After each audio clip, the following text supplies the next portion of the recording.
Imagine a disease so devastating it could wipe out half the world's population. This ancient terror claimed hundreds of millions of lives throughout history.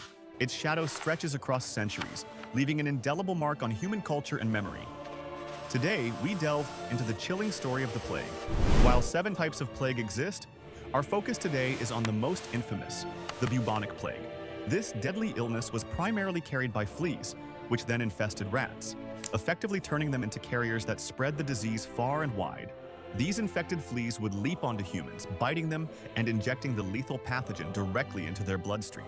The most severe plague outbreaks occurred between 1050 and 1855, with history recording 3 truly massive global epidemics.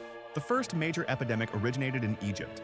Through trade routes, it rapidly afflicted nearly all Mediterranean nations. This devastating wave lasted for an agonizing 60 years, ultimately claiming the lives of approximately 100 million people. The second colossal epidemic emerged in Asia, subsequently igniting widespread outbreaks across Europe from 1050 to 1830. It was during this terrifying period that people began to refer to the disease by its infamous name, the Black Death. This era also saw the birth of the iconic plague doctor image. People believed their distinctive masks, with their formidable appearance, could ward off the illness. The mask's design was similar to an early gas mask, with its long beak filled with fragrant, supposedly medicinal herbs. It was a primitive but ingenious concept. How did they attempt to treat the plague then? Buboes were either cauterized or surgically removed, or sometimes leeches or even toads were placed on the skin. Doesn't that sound truly horrific? Plague epidemics also ravaged regions like India, Central Asia, China, Syria, and Egypt throughout history. In Russia, the most dreadful epidemic struck between 1654 and 1655, with numerous infections reported in the capital, where Muscovites filled with hope inadvertently spread the disease across central Russia by attempting to flee the capital. Fortunately, this particular outbreak in Russia did not persist for an extended period, bringing a measure of relief.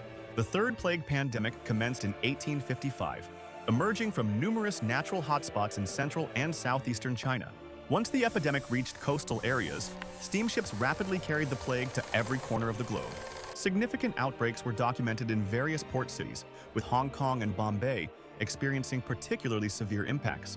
If this video reaches 5,000 likes, we promise to create a detailed account of all 3 major plague epidemics. For now, let's shift our focus to understanding the primary factors behind the disease's extensive spread. Key contributors included vigorous international trade, inadequate sanitation, ongoing wars, and a generally underdeveloped medical system. People perished in vast numbers, and the medical professionals of the time found themselves powerless to offer any real assistance. However, 43 years after the last pandemic began, a crucial breakthrough emerged. In January 1897, the first human plague vaccine was administered. This pivotal vaccine, developed by Havkine, a Russian scientist and Pasteur's student, ultimately brought the final pandemic to a halt. The relentless struggle against this scourge, which had persisted for nearly a millennium, was finally drawing to a close. Today, bubonic plague is treatable, and the likelihood of death from the disease typically does not exceed 5 to 10%. What do you believe was the most devastating epidemic or pandemic throughout human history? Share your thoughts in the comments below. Then, in the year 1915, a significant event occurred, marking a new point in history. The year 1915 witnessed an event that would become one of the most harrowing and unforgettable episodes of the First World War. This was the remarkable counterattack by Russian forces at the formidable Ossowiec fortress. Incredibly, just a few dozen soldiers of the Russian Empire managed to rout 3 entire German regiments. This extraordinary incident earned the chilling moniker, the Attack of the Dead Men. What exactly were these dead men? And how did chemical warfare play a role in this bizarre confrontation? Let's delve into this mystery and uncover the full story behind this unique historical event. To understand this, we must first consider a significant military innovation that characterized warfare during that era. We are talking about the frightening emergence of chemical weapons on the battlefield. Combat poisonous agents were first deployed by the French in August 1914 in the form of tear gas grenades. Over time, these chemical armaments became more sophisticated, with deadlier gases like chlorine, iperite, and phosgene entering use. Chemical weapons were indeed utilized during the battle for Ossowiec Fortress, a vital defensive strongpoint for the Russian Empire. In September 1914, elements of the German 8th Army approached the fortress, and with a significant numerical advantage began an artillery barrage. However, Neither their initial attempt to capture the fortress in September 1914 nor a second assault in February to March proved successful. Both sides faced numerous challenges, with financial constraints being a primary concern. To ensure the success of a renewed offensive, a massive gas attack was planned, deploying 30 gas cylinder batteries filled with a poisonous mixture. Waiting for favorable winds, German forces launched their gas assault on the morning of July 24, 1915. Simultaneously, a relentless artillery bombardment commenced, targeting the fortress defenses. Dark green clouds of toxic gas unfurled for tens of kilometers, reaching a terrifying height of 11 meters. The defending forces possessed no adequate protection against such an assault, leading to devastating consequences. Those unable to reach shelter within the fortress walls were fatally poisoned, and all surrounding vegetation withered and died. Following this seemingly successful gas attack, approximately 7,000 German soldiers began their advance to storm the fortress. The German command confidently believed the entire garrison had been annihilated by the gas. However, something entirely unexpected and horrifying was about to unfold before them. As the infantry approached the fortress, suddenly, dozens of figures emerged, launching a desperate counterattack. These were the last survivors of the 13th Company of the 226th Zemlyansky Infantry Regiment. Their faces were grotesquely wrapped in blood-soaked rags, a desperate attempt at protection. The soldiers gasped for air, their bodies convulsing with violent, agonizing coughs. German soldiers' accounts described the sight as utterly terrifying, beyond anything they had ever witnessed. The horror was so profound that panic seized the German forces, causing them to break ranks and flee. Junior Lieutenant Vladimir Kutlinski ordered this counterattack, which would later be known as the Attack of the Dead Men, and was mortally wounded during the fight. This audacious counterattack successfully halted the German advance in that sector, bringing an end to the relentless shelling of the fortress. Despite the victory, a strategic decision was made to abandon the fortress, as its continued defense no longer held military significance. The remaining garrison was subsequently evacuated, and the fortress itself was strategically demolished to prevent its use by the enemy. The dramatic phrase, "Attack of the Dead Men," was first coined and documented in the writings of Sergei Khmelkov. Khmelkov, a direct witness and participant in these harrowing events, immortalized them in his work, The Struggle for Auschwitz. Yet another extraordinary tale shrouded in mystery and legend is intrinsically linked to the history of this very fortress. 9 years after the Russian retreat, with the war over and the fortress now Polish, a sentry was reportedly found amidst barracks debris. For nearly a decade, he had supposedly remained in the darkness, surviving on rations and steadfastly upholding his duty. He allegedly declared that he would only abandon his post upon direct orders from his relief officer or the emperor himself. His resistance only broke when Polish soldiers explained that the country he served and its emperor had ceased to exist long ago. However, this incredible account lacks substantial verification and is largely considered a poignant legend rather than established fact. The Attack of the Dead Men undeniably secured its place as one of the most unforgettable and chilling episodes of the First World War. This horrific event highlighted the devastating potential of chemical warfare, which remained a legal military tactic for decades. Despite its clear cruelty, the widespread use of such deadly agents continued in various conflicts around the globe. A comprehensive international ban on chemical weapons through a dedicated convention was only finally established in 1997. The speaker asks if viewers found the topic of World War I engaging. They also inquire whether the audience would like to see more videos exploring this subject. Our focus now shifts to the Auschwitz concentration camp complex, the largest ever established by the Nazi regime. Today, it's commonly referred to by its German name, Auschwitz, to differentiate the camp from the ancient Polish town of Oświęcim. This segment will detail the horrific conditions endured by prisoners. We'll also expose the monstrous experiments of Nazi Dr. Josef Mengele and reveal those who profited from forced labor. This is Istahel, and before we begin, remember to subscribe to the channel. Construction of this vast camp complex began in 1939, ordered by SS Commander Heinrich Himmler near the Polish town of Oświęcim. The entire complex comprised 3 main camps: Auschwitz I, Auschwitz II Birkenau, and Auschwitz III Monowitz. The initial and primary camp, Auschwitz I, first opened its gates on May 20th, 1940. Initially, it served as a detention site for anti-Nazi activists. By October 1942, the second and third camps within the complex had also become operational. Birkenau became a death camp. There, people were systematically exterminated in gas chambers and subjected to appalling medical experiments. The German conglomerate IG Farben established the Monowitz camp to exploit slave labor for its industrial complex, known as Buna Werke. Upon arrival at Auschwitz II, New prisoners were immediately subjected to a brutal sorting process, dividing them into 4 distinct groups. The largest of these groups was immediately sent to the gas chambers within mere hours of arrival. These individuals were primarily those deemed unfit for grueling labor or too costly to maintain. This included the sick, the disabled, women, the elderly, and all children. Victims were systematically killed in the gas chambers, a process designed to be swift, efficient, and outwardly clean. Their deceased bodies were then incinerated in the camp's 5 crematoria. By summer 1944, crematoria couldn't cope with the immense number of corpses. Bodies were burned in open pits. Beyond this first group marked for immediate extermination, there were 3 other categories of prisoners. The second group was dispatched to industrial factories, coal mines, quarries, or assigned to various construction projects. Living conditions were hellish. Prisoners slept in the same torn, striped uniforms they toiled in, with no change of clothes. These captives resided in rudimentary windowless barracks offering no protection from extreme cold or scorching heat. Each barrack housed up to 500 people, with multiple prisoners forced to share a single wooden bunk. Weakened by dehydration and severe malnutrition, inmates easily fell prey to the infectious diseases rampant throughout the camp. Escape from Auschwitz was virtually impossible, despite numerous desperate attempts by prisoners. The entire camp was encircled by electrified barbed wire fences. Numerous watchtowers, manned by guards armed with machine guns, overlooked the perimeter. Beyond the daily struggle for survival, Auschwitz was also a grim stage for cruel medical experiments. The notorious SS doctor Josef Mengele, often called the Angel of Death, conducted many of these horrific procedures. His agonizing research frequently targeted specific prisoner groups, such as dwarfs and twins, including even infants.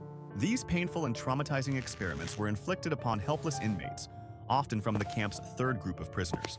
There was also a 4th group, ironically named Canada, which predominantly consisted of women. These women were brutally exploited by the Nazis, forced into roles as personal slaves and domestic servants. In addition to other tasks, inmates were frequently compelled to perform the arduous labor of maintaining the camp itself. All these atrocities were not random acts, but were meticulously carried out under the direct orders of the Nazi government. The SS personnel were the willing executors, implementing these horrific policies with chilling efficiency. Crucially, these horrors were financed and supported by the vast resources of the major German industrial conglomerate, IG Farben. This powerful corporation made an immense contribution to the Nazi movement, fueling Germany's preparation for global warfare. By 1939, it accounted for 90% of Germany's foreign currency inflow and 85% of its military and industrial output. IG Farben actively exploited the slave labor of concentration camp prisoners, including 30,000 individuals at Auschwitz alone. Furthermore, the company supplied Zyklon B gas, the deadly agent used in the extermination of over 1 million inmates. The nightmare finally ended on January 27, 1945, when the Soviet army entered Auschwitz, liberating approximately 7,000 prisoners. How could someone be executed for a crime they didn't commit, while the real perpetrator walked free for 12 years? We delve into the chilling case of a Soviet school teacher and supply manager, and the true identity of a ruthless killer. The grim saga began with what is believed to be the first victim of this notorious serial killer, 9-year-old Lena Zakhodnova. On December 22, 1978, her life was tragically cut short. Her body later discovered near a bridge over the Grushevka River. Despite a genuine maniac being among the initial suspects, investigators unfortunately fixated on Alexander Kravchenko, already convicted for a similar offense. Under intense pressure, Kravchenko falsely confessed to Zakhodnova's murder, leading to his execution on July 5, 1983. However, the actual killer remained at liberty, observing the unfolding events from the shadows. Being far from foolish, he waited until Kravchenko's death sentence was publicly announced before resuming his horrific spree, which continued throughout the 1980s. The maniac frequently approached his victims at public transport stops, either inviting them to his home or offering to show them directions. He would typically lure them into secluded forest areas or other remote locations far from any witnesses. Bodies were later found with dismembered or bitten organs, a chilling signature of the perpetrator being the manipulation of the eyes. Tragically, the misjudgment with Kravchenko was not the last investigative error. Detectives wrongly assumed the killer suffered from mental illness. Suspicion then unfairly fell upon individuals with intellectual disabilities, who readily confessed but gave inconsistent testimonies and even claimed crimes committed post-arrest. This so-called case of the fools was eventually closed in 1985, resulting in the release of all falsely accused suspects. Remarkably, the true maniac was detained multiple times, yet he always managed to cleverly talk his way out of trouble during questioning. When confronted about a kitchen knife, Vaseline, rope, and a dirty towel in his briefcase, he calmly stated, "I'm a supply manager, citizen chief. I use ropes for packages and Vaseline for shaving."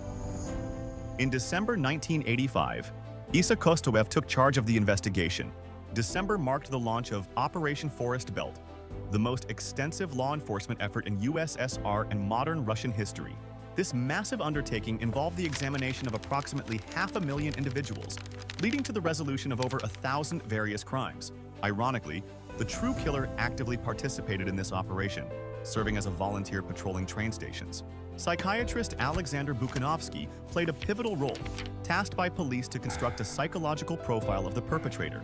His expert assessment provided crucial insights into the criminal's nature, distinguishing him from commonly assumed types of offenders. During a discussion about the suspect's mental state, one officer suggested, "Comrade Bukhanovsky, isn't he a schizophrenic?" Bukhanovsky firmly countered, "No, comrades. He does not suffer from psychosis or intellectual disability." He explained that outwardly the man appeared to be an ordinary Soviet citizen with a family and job, unremarkable yet trustworthy. However, beneath this ordinary facade lurked a necrosadist, meticulously planning how to stalk and ensnare his next victims. Tragically, on November 6, 1990, the maniac claimed his final victim, a 22-year-old woman named Svetlana Korostik. On that same day, near a railway station, Sergeant Igor Rybakov stopped a suspicious man, a strange mushroom picker, for document verification. Although there were no immediate grounds for arrest, Rybakov diligently recorded the man's surname, a detail that would soon prove vital. Shortly after, Svetlana's body was discovered, prompting a review of police reports where Isa Kostoyev noticed the peculiar name. This was the same person previously detained in 1984 as a possible Chikatilo Forest Belt killer, whose name now resurfaced. Authorities immediately placed him under discreet surveillance, and by November 20th, 1990, police officers were prepared to make their move. On November 20th, 1990, the police finally apprehended the individual as he attempted to engage with young boys. A subsequent search of his residence uncovered a significant amount of circumstantial evidence linking him to the crimes. However, despite the mounting evidence, the detained suspect adamantly refused to confess to anything. Faced with this stubborn denial, investigator Isa Kostoyev sought the expertise of psychiatrist Alexander Bukhanovsky. Bukhanovsky agreed to speak with the alleged killer and prepared a comprehensive psychological profile of the perpetrator. He then presented the prisoner with specific, carefully chosen excerpts from this detailed criminal profile. The accuracy of the psychological assessment was so profound and undeniable that the suspect broke down emotionally. Overwhelmed by the truth, he finally began to provide a full and detailed confession to his horrific acts. The man identified as the serial killer was Andrei Romanovich Chikatilo, born in 1936. He later recounted a childhood filled with hardship, marked by the severe privations of wartime.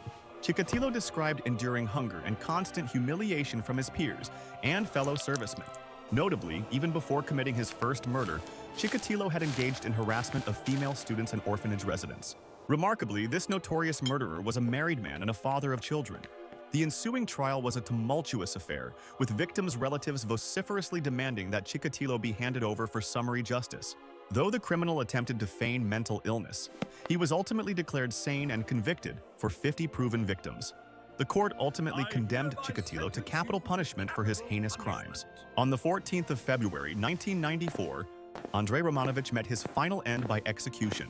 His entire life story serves as a crucial educational tool for criminalistics, mental health professionals, and the wider community. Exercise extreme caution the next time your path leads you through a wooded area or forest belt. Should you possess the courage, our Telegram channel awaits with even more chilling details of this particular case. Picture this scenario. An acquaintance suggests a leisurely stroll in the park, perhaps to share a drink or to remember a beloved pet. During this seemingly innocent outing, you suddenly discover your companion is a serial killer, and the very park becomes your final resting place. This particular video will now delve into the harrowing tale of the notorious Bitsa Maniac. Are you eager for additional true crime narratives presented on our channel, exploring other dark stories? Perhaps I should consider growing a mustache, much like the iconic Leonid Kanevsky, to enhance the storytelling? Please show your support by liking this video and leaving your thoughts in the comments below. I am Istakel, and today we'll be exploring the reasons behind my possession of a hammer and a chessboard. The initial killings in this new series of crimes commenced in the year 2001. For a number of years, no one even suspected a monstrous killer was actively operating within Bitsa Park. The perpetrator deliberately targeted alcoholics, homeless individuals, and other marginalized people, believing they had no right to exist. Beyond these marginalized individuals, the killer sometimes selected acquaintances, colleagues, or even neighbors. Disturbingly, law enforcement showed little concern for these particular fatalities. He would lure his victims to Bitsa Park, offering drinks under the guise of celebrating a birthday or commemorating a beloved dog supposedly buried there. Once his intoxicated targets let their guard down, he would push them into a sewer collector. The swift current then ensured the bodies were quickly carried away. Meanwhile, human remains were consistently found at aeration stations in southern Moscow. The director of the Kuryanovo treatment facilities repeatedly reported these findings, yet police remained unresponsive. It's important to understand why he remained at large for so long. Nearly 2 decades ago, the investigative technologies and methods available were simply not as advanced as they are today. Following a series of trials, the maniac ultimately settled on a hammer, which he considered his perfect weapon for murder. Astonishingly, some victims managed to survive, including pregnant 20-year-old Maria Vericheva, 13-year-old orphanage resident Mikhail Lobov, and 27-year-old neighbor Konstantin Polikarpov. However, Vericheva's statement was dismissed by the authorities. She pleaded, "Comrade precinct officer, someone tried to kill me. The maniac threw me into the well, but I managed to escape." The officer callously replied, "All right, no nonsense, just write that you fell in yourself." The teenager, for his part, simply chose not to approach the authorities at all. Polikarpov, however, suffered complete memory loss. Despite knowing the killer, he could only recall waking up in the well with a head injury, not how he arrived. This incident occurred in late 2003, after which the maniac went dormant for over a year. He committed no further murders until June 8, 2005. By autumn, his tactics had drastically changed. He no longer disposed of bodies in the sewer collector. Instead, he began leaving them in conspicuous locations. Finally, the existence of the Bitsa maniac became a topic of discussion in the mass media. Then, a false report circulated about the supposed apprehension of the killer. The killer, infuriated, reacted strongly to the false report circulating about his apprehension. To prove his achievements weren't someone else's, he committed 2 more murders within a single week. His new, horrifying signature involved inserting a stick or a vodka bottle into the fractured skulls of his victims. On June 13, 2006, he carried out what would be his final known murder. His victim, Marina Moskalova, managed to leave a note for her son. The note explicitly stated she was going to meet her colleague, Pichushkin. Despite knowing about this incriminating note, the maniac still proceeded with his deadly plan. He was soon apprehended by the authorities, and after extensive questioning, began to confess his crimes. The Bitsa maniac was identified as Alexander Pichushkin, born on April 9, 1974. He grew up without a father, and, as a child, suffered a traumatic brain injury from a fall off a swing, leading to speech difficulties. The killer openly took pride in his horrific acts, reveling in his self-appointed role as a god deciding fates. His chilling statements revealed either a dark sense of humor or a complete void of empathy and compassion. He famously declared, "The first murder is like first love. It's impossible to forget." It was revealed that at just 18, on July 27, 1992, Pichushkin had murdered his classmate, Mikhail Odichuk. He strangled him with a rope and dumped the body in a well. This first murder's chilling impact seemingly sustained him for 9 years before he embarked on his more frequent killing spree.